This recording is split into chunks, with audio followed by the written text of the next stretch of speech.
Hello, everybody, and welcome to Enrich TV, a place to learn practical tools to enrich your life.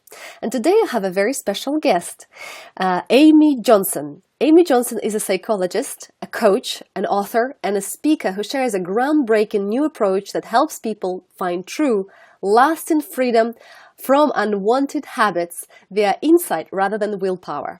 She's an author of Being Human and a best-selling The Little Book of Big Change, the no willpower approach to breaking any habit.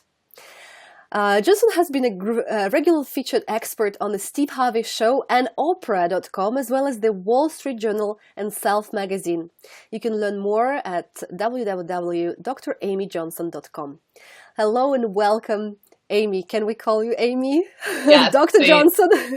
Amy's perfect. Amy's perfect. Welcome to the show, and please tell us a little bit who you are, what you do, and how we can enrich our life, also based on your research and studies and experience working with people. Yeah, well, thank you so much for having me. I'm happy to be here. So I work with people in all kinds of different ways, and I work with people with relationship issues, with habits, with all kinds of things. And for me, what it really comes back to is seeing the truth about our experience in life. So I think there's a really pervasive misunderstanding out there that what happens out in the world directly affects how we feel. You know, we have a relationship that's not going well. We're caught up in a habit. We lose our job. We just have a bad day. The weather's bad, whatever it is. And we've just grown up in this world, we all have, where we look at those things and we think they're creating our feelings. And I think it's so hugely profound and important to begin to show people that's not where our feelings are coming from. Our feelings cannot come from what's happening out in the world. They come from within us, and they're always changing. So this, that's very simple, and it's also very broad, but it's amazing what I've seen in my years in private practice and, working with people is an understanding of that has the potential to clear up anything. Because if you're in a relationship and it's not going well and you're blaming your partner and you're thinking they don't meet my needs or I'm not getting what I want here, I'm not feeling good. I'm not saying it's the best relationship for you necessarily, but it's infinitely helpful and clarifying to see we actually feel our own thinking. Our feelings come from within us, not them. Now, again, that doesn't mean you stay forever, but it's pointing you toward the truth, and so you can see things clearly. Same with habits. When we think, I need my drink, I need my food, I need this in order to relax and feel better, our relax and feel better feelings don't come from those things. Our mind thinks they do, so we've kind of conditioned it that way. But when we see that we are the true source of all of our feelings, all of our well-being, then we start to need other things much less. So anyway, that's my that's my intro, but that's the basic understanding that I just love to share with the world, and I honestly feel like I've seen it help pretty much any issue anybody can ever have. Wow, that's big. You said, I love that. We are feeling our own thinking. This is so true. We're the product of our own thinking, and we're true source of our own feeling as well. Now, how do we go about, I'm just going a little bit provocative. We know that we cannot not communicate. So what's happening around us, especially marketing and, this consumerism culture, it affects the way how we also perceive the world, right? We are the consequences, according to some methodology, of our cultural, let's say, background, right? We are influenced by our beliefs and systemic approach where we come from.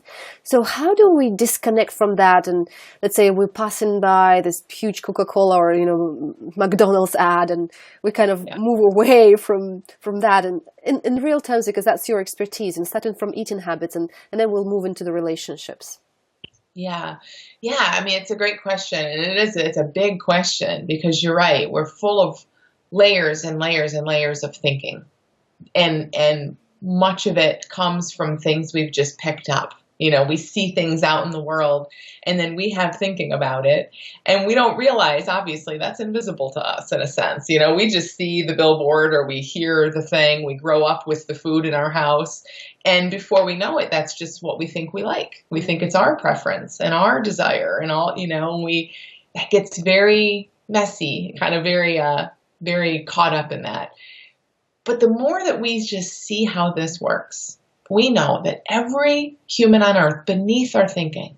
So that's the thing. We're not looking at, well, what do you think about McDonald's? And, what do you really want? It's not about asking a bunch of questions and getting it there at that level.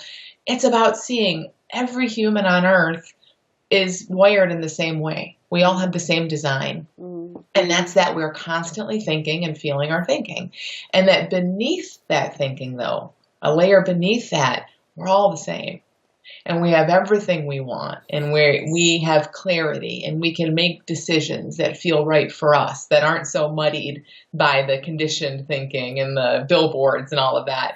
So it is a process of kind of just seeing more about that. And it's really interesting. It's not a tool or a strategy so much, but what I've seen in my own life and with clients is like the more we just understand how that works, we start to connect with the part of us that's beneath all that habitual thinking, and you just sort of wake up to it more. So you do maybe notice yourself going in a direction, or, and then it's like, wait a minute, do I even want that Coca-Cola? Or am I even sad? Am I even hungry? And, and it just, everything starts to kind of look a little different to us. Wow. So as you said, waking up, becoming aware, understanding, using our kind of mindful brain or mindful ability to start noticing the different layers, and maybe behind or below the layer of superficiality of what's out there, there's another layer where we're all whole and connected, and we have all the resources. As you said, we have innate understanding of what's good for us and what's not good for us. So what are those keys to wake up? And then how do we help people notice that? Because obviously some people who are advanced in their own journey of self-awareness and mindful practice, they already know about this, and it's just a matter of exercising the muscle. But for those who don't, how does it work? Is it possible to wake them up? Because I say, my partner is not really understanding what I'm talking about, and how can I have that relationship with a person I fell in love with, but now I'm realizing they're on a different journey? Yeah. So I think, like you said, I love how you said that we have this innate ability to know what we need. And it truly is innate. And that means it's there in every single person. Even people who have no interest in it, or who have never looked in that direction and never will, it's nice to know it's there. It is there. And I just think that if anyone's curious about having a better experience of life, or just kind of being curious about what life's really all about, we're going to see it. So the how do we wake people up truly seems to be, in my experience anyway, just pointing in this direction. We're sort of robots. We sort of just walk around life doing what our brain tells us to. But there's a whole dimension of who you are, of what's into life, that's just a little bit beneath that. And it's really interesting there. And life gets really good when we hang out there more. So you're right. Some people are going to have more interest in that and some less. But I love knowing that potential to touch that part of us is there in every single human being. And we've all touched it at points. We've all had our little moments, even if they're very little, of seeing, oh, this is just the way I see it. It's not the truth. Wow. So you mentioned this curiosity as a power tool, as the key to waking up and just pointing to that direction for others, and being the messenger, being that pointer, being a person kind of leading by example and sharing, hey, there's something below that, there's something deeper than that, there's something that is more fruitful, more enriching than just following what's out there, because someone else is someone else's agenda. What's your agenda, right? What's his not brain telling you what to do, but what really you want. Yes. So Yeah. kind of bring this to a relationship. Obviously, we have our negative habits in relationships, and we know from, let's say, systemic approach, that's my line of work, that we bring those systemic habits with us through generations, sometimes without being aware of those. And suddenly we wake up to an idea, oh, there's something is not working for me, and I need to change it. And consciously, I want to change it. I understand that it needs to be changed. I move towards the direction, and then, I kind of either reach a wall, so to say, that I feel like it's a blockage of some sort, and I don't know how to go further through that. And something pulls me back to my familiar pattern. And that's what we see when people even commit into changing habits, and they use their willpower, they use the tools that they know should work, but in most cases they don't. So tell us, what are we doing wrong and how can we change that? Yeah, such a good question. So I think what we usually do, of course, this is very much in general, but in general, what we've sort of been taught to do is exactly like you said. We see a block, we see a problem that we'd like to change, and we get in our heads, which is okay. We see there's a problem, there's some insight there, but we still are up in our heads. We're still in the level of the intellect often, and we're saying, okay, what should I do? What should I do differently? But we're kind of in tunnel vision when we do that because we're focused on this problem and we're only seeing from a very limited perspective. Yeah. So there's like Einstein quote, right? That says I don't remember it exactly, but the level of consciousness has to change in order to really see a difference. And so often we're like, why do I do this? It's coming up again. Here it is again.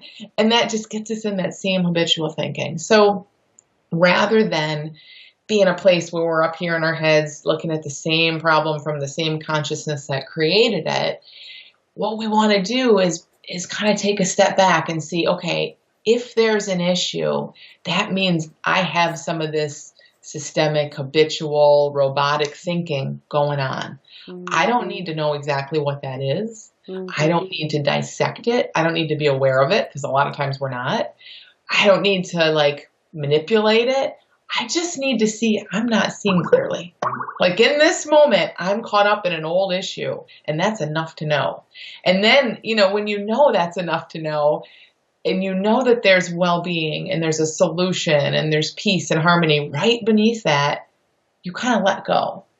Now, I know probably people are listening like, well, how do I let go? And what does that look like? And I don't know exactly. There's no like formula for here's what you do when you let go, but it's just about seeing that, like I have this with my husband. I get in my moods and I do the same thing every time. I kind of shut down and it creates this little pattern that happens, right? So what I want to do, rather than get upset with myself and think, how can I do this differently and all that, which is kind of at that same problem level, I notice the feelings in my body. I notice that wall starting to come up and I just let go.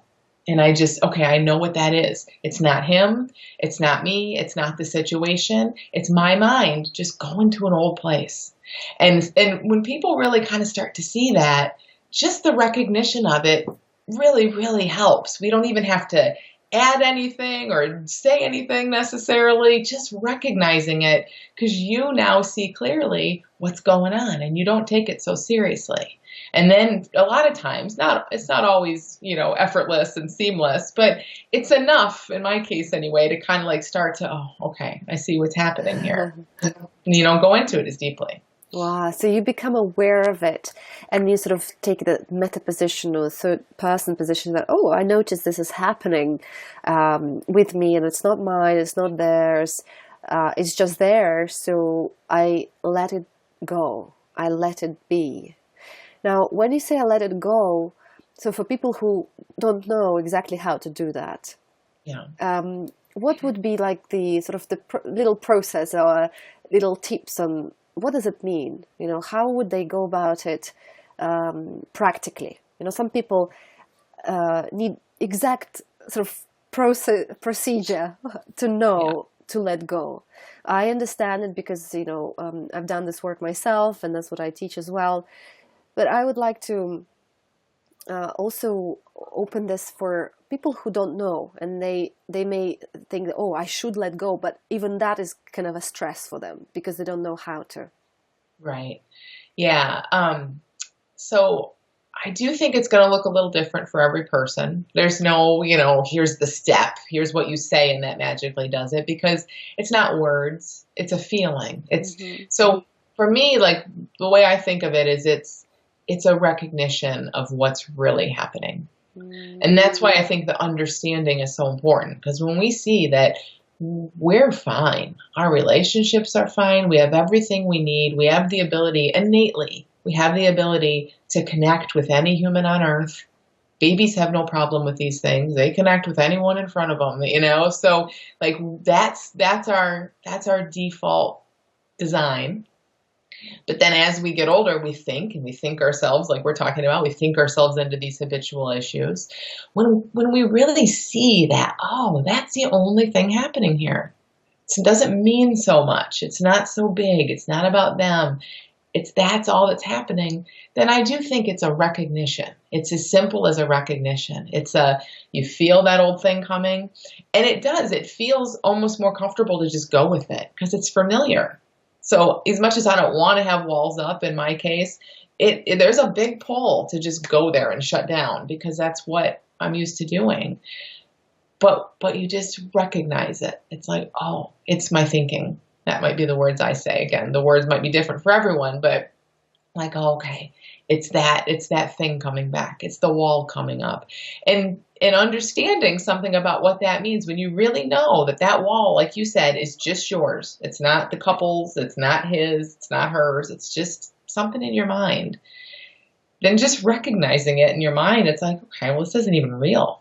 It's just a feeling, a habitual feeling that comes up that I act on. But there's nothing really powerful to it. There doesn't have to be. So recognizing it really can be enough. Well, I can relate to that for sure. And there was some research that said if you recognize or just become aware, 60% is done.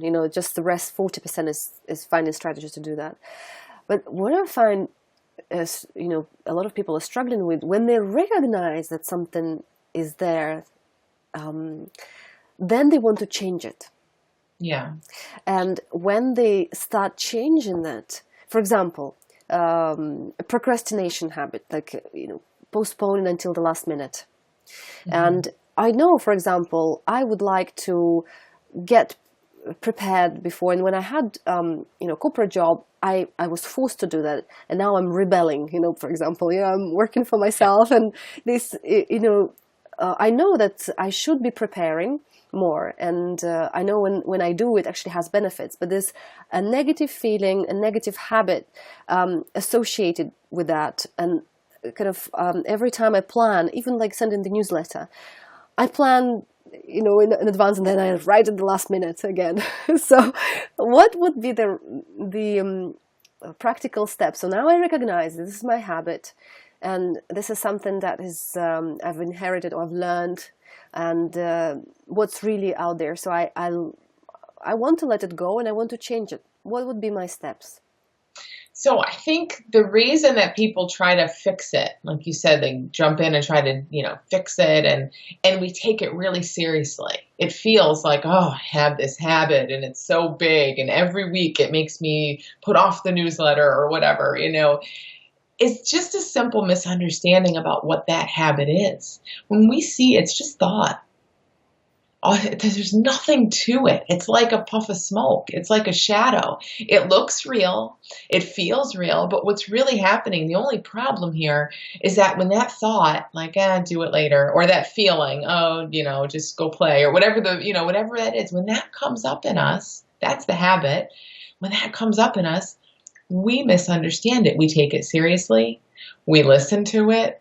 We get all caught up in it, then we get afraid of it, or we get mad about it, and then we try to fix it. And now we're like in it, now it's this real monster.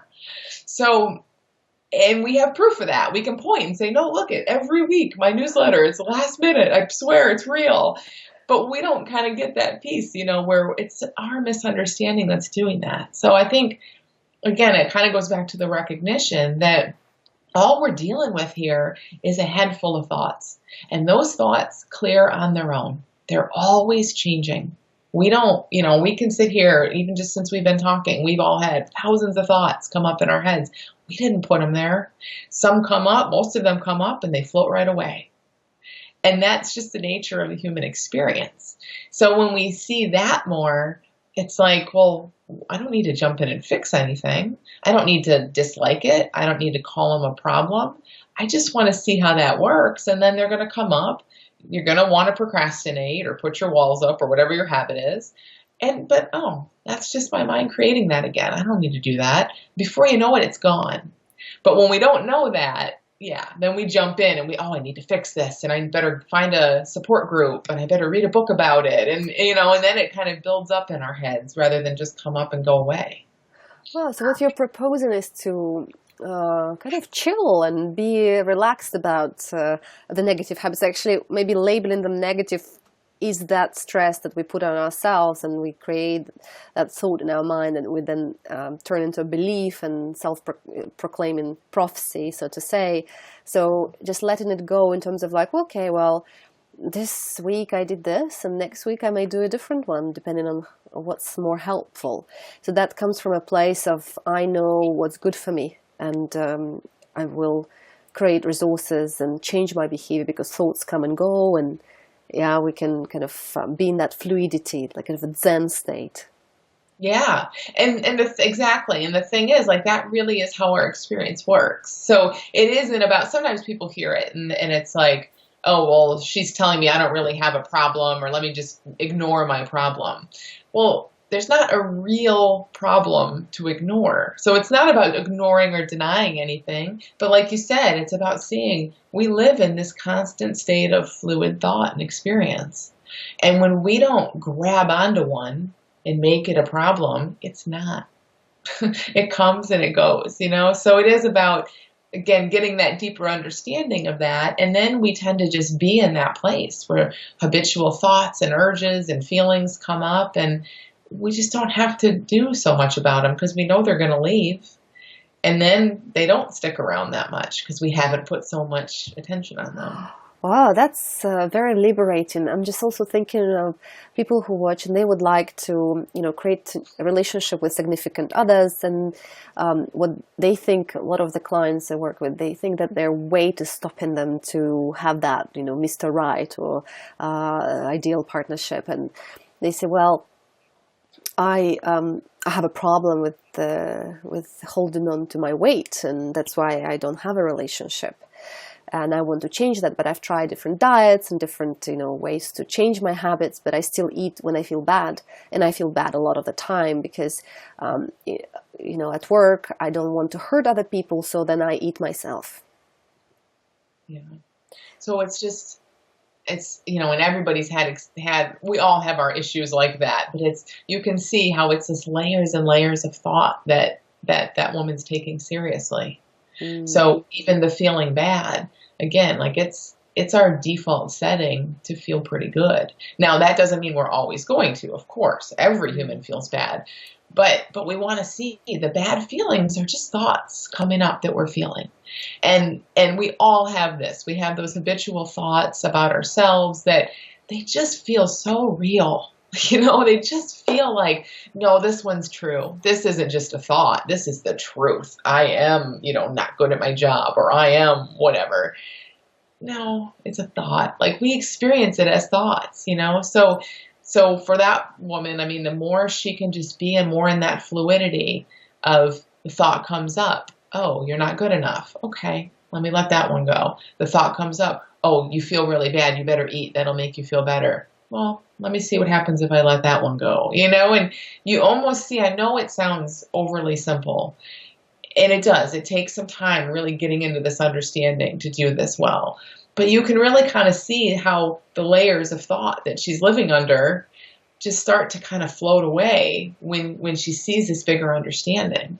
If she's totally well by nature, happy by nature, and just thinking a lot of stuff that she's taking seriously, as soon as we don't take that stuff quite so seriously, it thins out. and then it's kind of like clouds in the sky. They kind of thin out, and then we get back to our true nature quicker. Wow, so it's like Leonardo da Vinci said, simplicity is the ultimate sophistication. So Yeah. we're going now into, I love this metaphor of like clouds coming and go, and just let that thought of I'm not good enough, or oh, I'm not good at my job, or oh, I need to eat. Just stay with that, let it go, and focus on just who you are, and what's happening inside you. And that is a tough one. I think you're right. So how do we stay without clinging to those thoughts? Because when we're not under stress, everything is fine, and we can manage these letting go processes. But when we are under stress, and we live in the world that's so under, stress and demands, and away from our families most of the time, when we just want some sort of stability, some sort of familiarity and security where we can grab it. And that's normally food, or even toxic relationship with someone who we can depend on, or they depend on us. We know what's going on there. So this safety that drives many of the decisions for people who then suffer from that, but they sort of feel imprisoned by these type of habits that coming from the past. And once they become aware of that, they come to therapists like yourself and myself, and they say, well, what do I do now? Because I want to change it. And I love how you phrase it. So let it go, and it's very simple. So it's quite liberating and free. Say, look, you don't need to change anything. Just let it be and let it go. Let it free. Any more of the practical tools that, because people sometimes, they want to feed their mind so that it relaxes, the brain, that it relaxes, and they can just be. Because of the time they come back and it's like, when they go to a doctor and the doctor does not prescribe the medicine or the pills, they go like, oh, bad doctor. The mind needs that sort of prescription in a way, the practicalities, the tools, so that it can relax. If you were to prescribe something for this type of people, what would that be? Yeah, so I think like you're saying, it is hard because we have so much thinking in our heads all the time, and all this experience rushing through us, feelings, thoughts, all of this 24/7 our entire lives. And probably most of our listeners here, have been alive for at least 20, 30, 40 years. So we have a lot of that, and we've been really caught up in it for 20, 30, 40 or more years. Mm-hmm. So we really want to see, like, that's not us. Like, that would be the prescription, really, is getting getting more of a really practical, really firm grasp on the fact that we all experience a ton of stuff, and it's always changing, and we aren't that. It's not permanent. How could we be that? It's not permanent. It's coming and going all the time.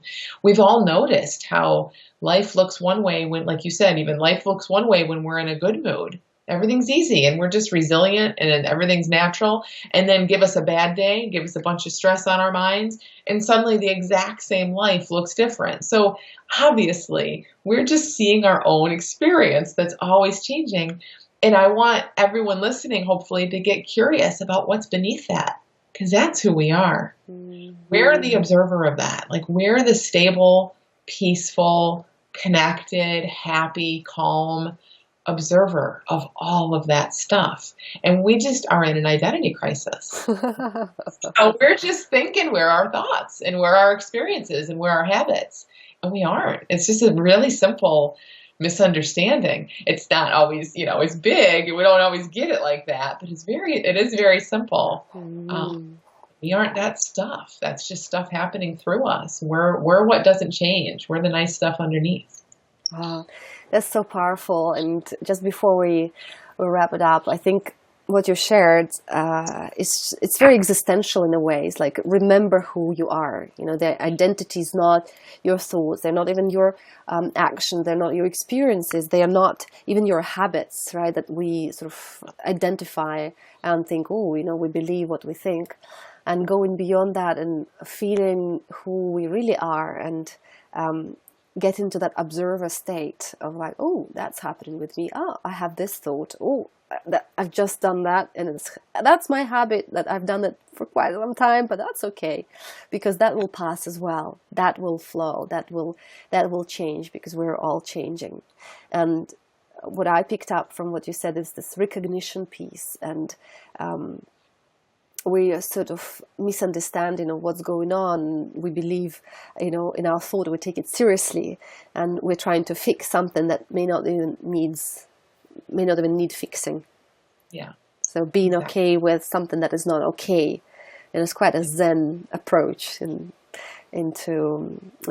philosophical way into for habits, and making a change habit Yeah.